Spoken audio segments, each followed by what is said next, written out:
Advertising is a boys' club. It always has been.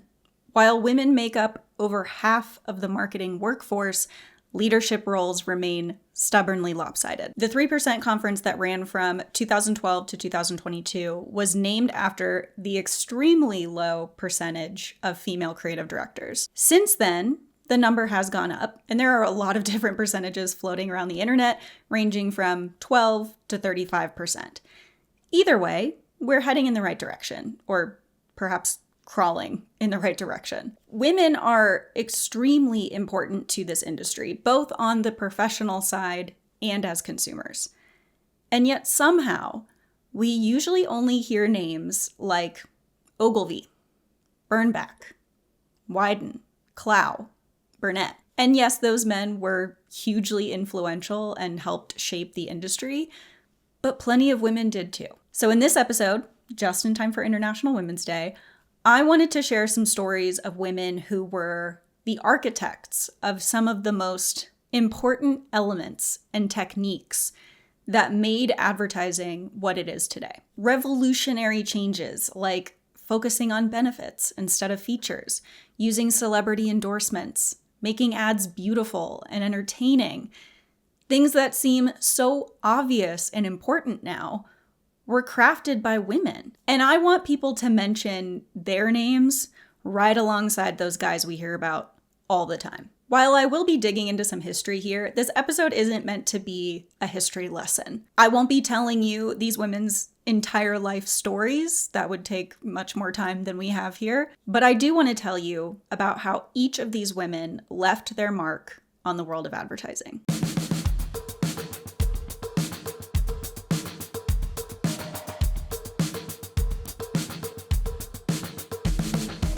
Helen Lansdowne Resor. When you Google her name, the summary at the top labels her American Ad Man. Google, please fix. Helen is first up because she was the first to do many things in advertising.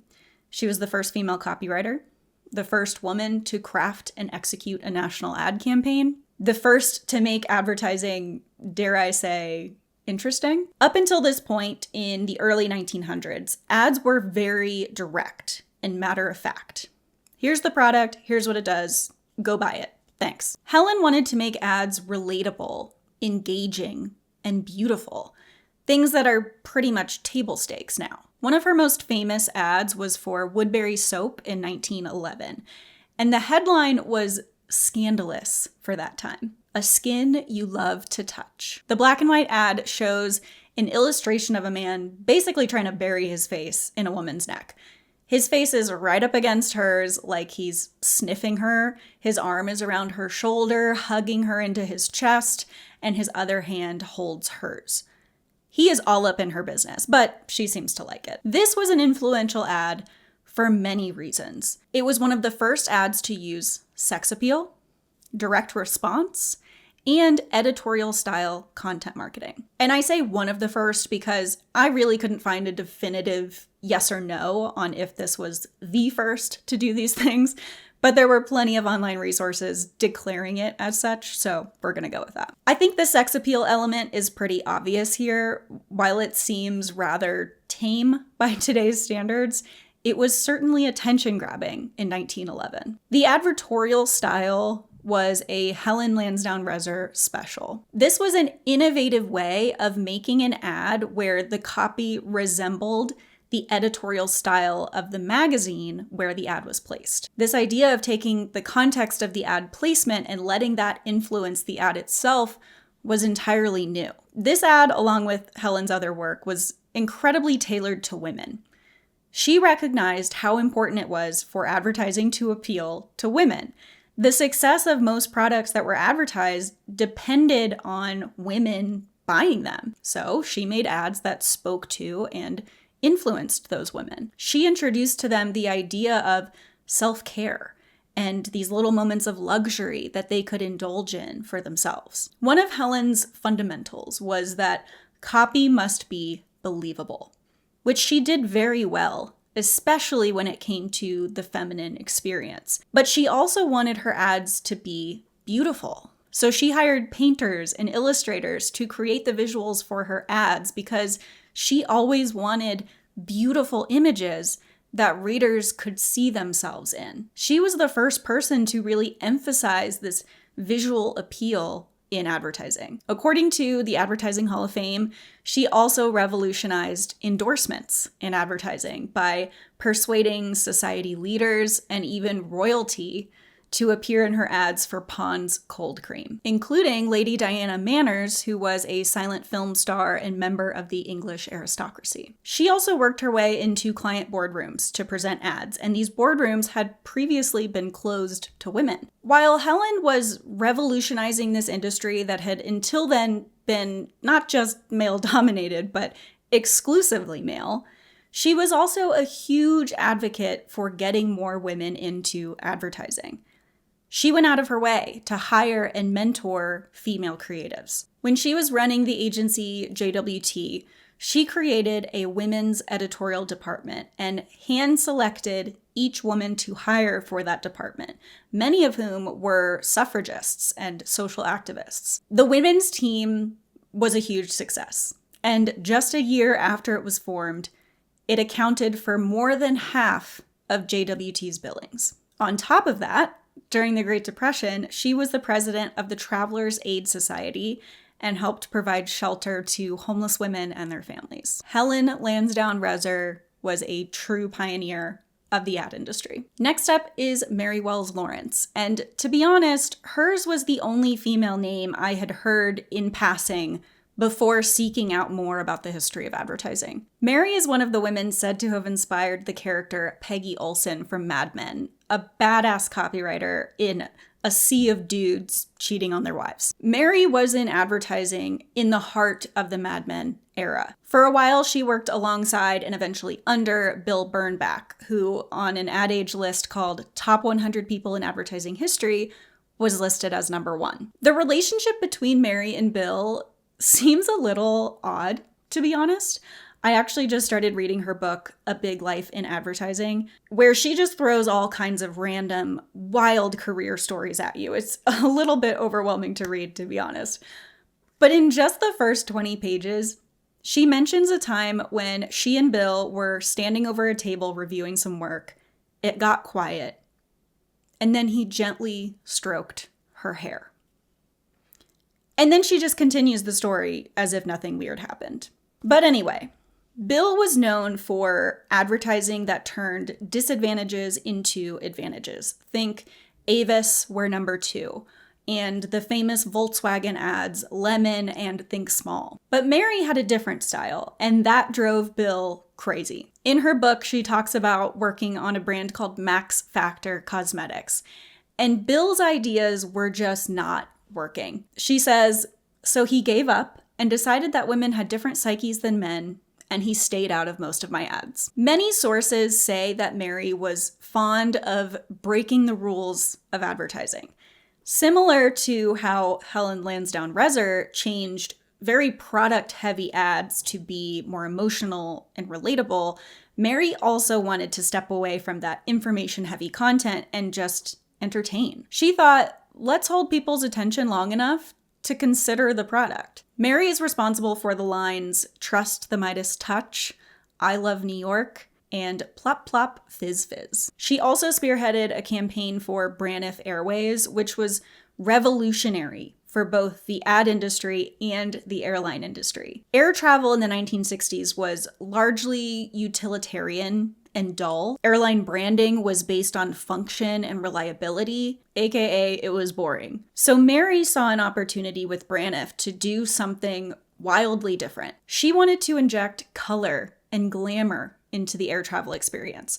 So she worked with Braniff not just to create an ad campaign, but to change their actual operations. The campaign was called The End of the Plain Plane, and it was a huge turnaround for the company. There were new uniforms for the flight attendants, colorful paint jobs for the planes, revamped airport lounges. For the airline industry, this campaign encouraged them to shift focus and to add a sense of luxury and make airplanes less about mere transportation and more about travel. And this campaign transcended traditional advertising. Mary was able to influence and change actual business operations, which was a whole new idea and opportunity for advertisers then, and it's still honestly a dream nowadays. Mary went on to run her own agency called Wells Rich Green and became the first female CEO of a company listed on the New York Stock Exchange. And like I said, I am currently reading her book. There's quite a bit in there, so you'll probably hear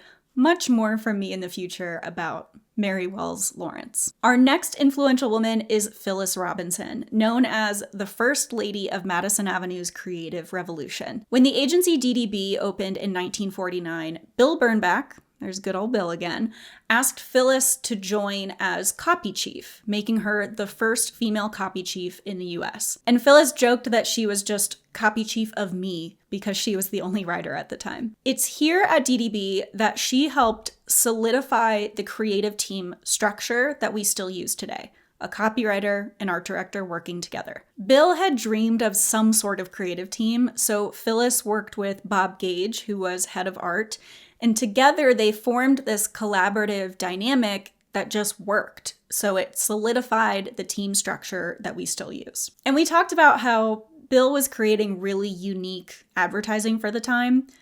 So was Phyllis. She was known for her witty and conversational tone, which was very uncommon in the industry. So as the agency grew, Phyllis was in charge of hiring.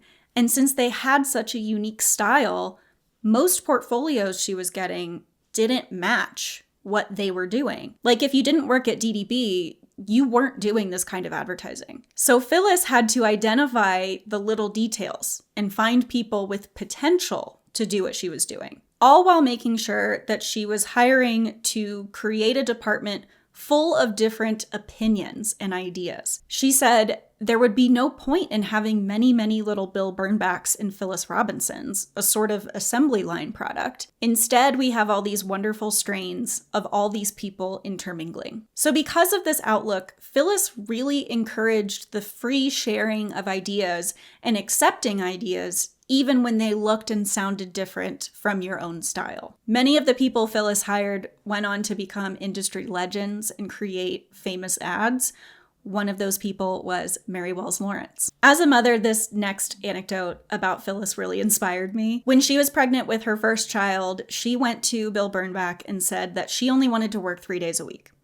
And even though he wasn't thrilled about it, he said yes. And she made it happen. She made it work. She continued to work on huge accounts. She led the famous Clairol campaign, It Lets Me Be Me. She was on the creative review board of the Media Advertising Partnership for Drug-Free America, and she was a founding member of Ads Against AIDS. Phyllis Robinson truly was a game changer for the creative culture of advertising we know today. Carolyn Jones also worked in the industry around the same time, and she was one of the first Black female copywriters. This is another one of those scenarios where I can't confirm if she was the first or one of the first, but she was definitely the first for the agency JWT, and she also eventually became their first Black female creative director. Carolyn's work recognized the rising economic power and cultural influence of the Black middle class, which contributed to this fundamental shift in American advertising as advertisers started to realize, hey, the public is pretty diverse. Go figure. And Carolyn was really good at reaching this audience because she insisted on making ads based on emotions and real human moments rather than just talking about the products themselves. You may notice a pattern here. Women throughout history are constantly having to remind men that emotion and relatability are pretty important in marketing. Weird. One specific ad of Carolyn's was for Campbell's soup. And instead of just talking about the soup itself, she showed how the soup fit into the lives of everyday families and brought people together. In this ad, the headline reads, "Until Mama told me about Campbell's soup, my gravy was always a mess." And the illustration shows 2 Black women in a kitchen, one of whom is pouring gravy from a pot into a gravy boat. This ad was so popular with Black consumers that Campbell's adapted it for their national campaign.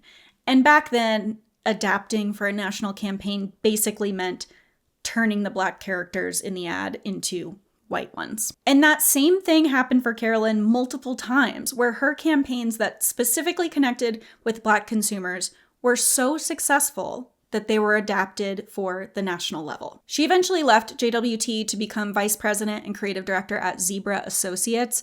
Zebra was one of the first Black-owned ad agencies in the US, and they specialized in campaigns tailored to Black consumers. She went on to become founder and co-founder of several agencies, many of which were leading the charge in advertising to minority demographics. In 1986, she formed an agency under her own name, Carolyn Jones Advertising. Their major clients included Bahamas Tourism, McDonald's, and Anheuser-Busch. And she also did a lot of public service advertising, including campaigns for UNCF, Healthy Start, and the Partnership for a Drug-Free America. Carolyn went to college for pre-med, but because she was a woman, she was discouraged from continuing with medicine, and that's what sent her looking for something else, and she found advertising. But again, because she was a woman, she had to start as a secretary and work her way up. But throughout her career, she continued to be pigeonholed for being both a woman and a Black woman. In a 1994 interview, Carolyn said,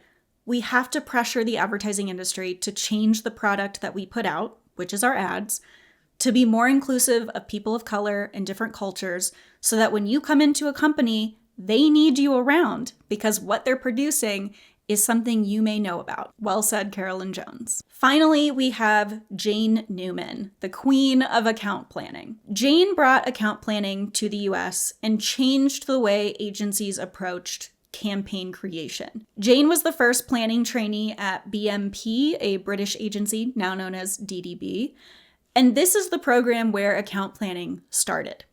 They described an account planner as someone who was responsible for the relevance of the advertising to the consumer. Jane moved to the US and quickly wound up at Chiat Day in 1982 because Jay Chiat himself asked her to set up account planning at their agency. And account planning wasn't a thing in the US at the time, but Chiat, according to Adweek, wanted to make sure his great creative was relevant. To agree to the job, Jane also wanted Chiat to agree to some things. She wanted all of the advertising to be researched before production. She wanted each client team to include an account manager, the creative team, and a planner, and she wanted all of them to have equal responsibility, something we all still argue about today, don't we? One of the very first things she did on the job was go to a meeting where they were sharing ideas for what would become the Apple 1984 spot. She said there were ideas literally covering the walls and that they had explored ideas from every possible angle. And Jane said that was the most unbelievable waste of productivity that I've ever seen. And Jay Chiat decided to move forward with 3 of those ideas, all of which had a common denominator of being accessible, friendly, and human. And Jane said if they had been given that thought of accessible, friendly, and human as a strategy beforehand, thanks to proper account planning, that would have stopped these creative people from spinning their wheels. The Apple 1984 spot was what it was because of Jane and her team. Jane said the client wanted to talk about the price and the power of the computer, but she kept them focused on what the consumer actually cared about, which was the human aspect and the fact that this computer would actually help them and not be some kind of obstacle in their life. And in the 11th hour, when the client was about to kill the spot, a strategist that Jane hired named M.T. Rainey is the one who ultimately convinced the client to run it. When Jane started at Chiat Day, they were worth $50 million. 10 years later, they were worth $1 billion. Jane was absolutely a huge part of that growth. In 1993, Jane co-founded the agency Merkley Newman Hardy, which eventually won the IBM PC account. In 1998, she moved to Kenya and started a nonprofit called the Thorn Tree Project, which helps provide education to nomadic families in Kenya, and that's what she continues to do today. Jane said that when she started, it was very much like Mad Men, and she was the only woman not in a secretarial role. And years later, in 2014, Jane Newman became the first account planner to be inducted into AAF's Advertising Hall of Fame. Now I want to quickly share about some women who were recently in the industry or still are, who have done influential things for advertising. Janet Keston and Nancy Vong were co-chief creative officers at Ogilvy Toronto, and they led the Dove Real Beauty campaign, which not only challenged traditional beauty standards and promoted self-esteem and body confidence, but it also encouraged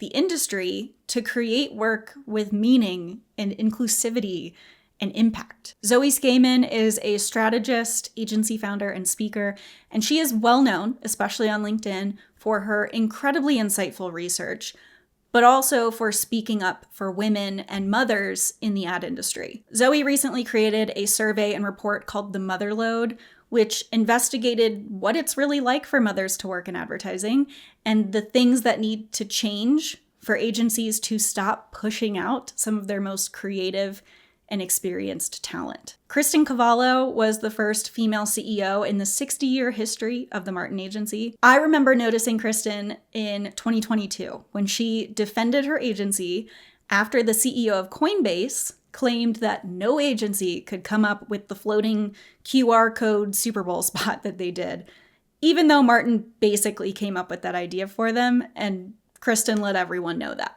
When she became CEO, she appointed another woman, Karen Costello, as Chief Creative Officer, and Karen was their first female CCO. Before Kristen, the leadership team was 80% male and 100% white. Within 3 months of being CEO, Kristen helped form a leadership team that was 63% female and 37% diverse. Casey Rand was an ECD at Droga5 and won a bunch of awards, including some for her pro bono work on women's issues and climate issues. Casey left Droga to co-found Potential Energy, which is described as a creative coalition devoted to changing the conversation around climate change and spurring real action to fight it. Merle Jaime was Dentsu Asia Pacific's CCO and DEI lead, and the only woman to be included in Campaign Brief Asia's list of top 20 creative directors in Asia. She opened her own agency in the Philippines called Jaime Headquarters that focuses on neurodivergent and underrepresented communities. Jill Brinsden was the first female creative director in New Zealand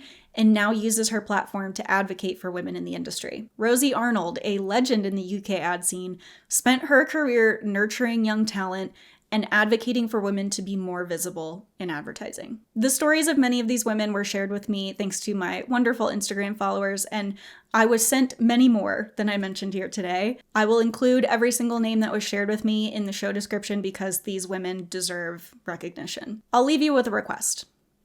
Commit these women's names to memory. Helen Lansdowne Resor, Mary Wells Lawrence, Phyllis Robinson, Carolyn Jones, Jane Newman. These were not just women in advertising. They were visionaries and innovators and made advertising what it is today. Talk about these women. Mention them in your college classes. Share their stories with your junior team members. Use their names with the same reverence you do Ogilvy and Burnback and Wyden. Talk about them and honor their impact in your daily work. Doing so not only celebrates what these women did in the past, but it also inspires a future for advertising that these women would be proud of. Happy International Women's Day. Thank you so much for listening, and I hope you'll join me next time for more stuff about advertising.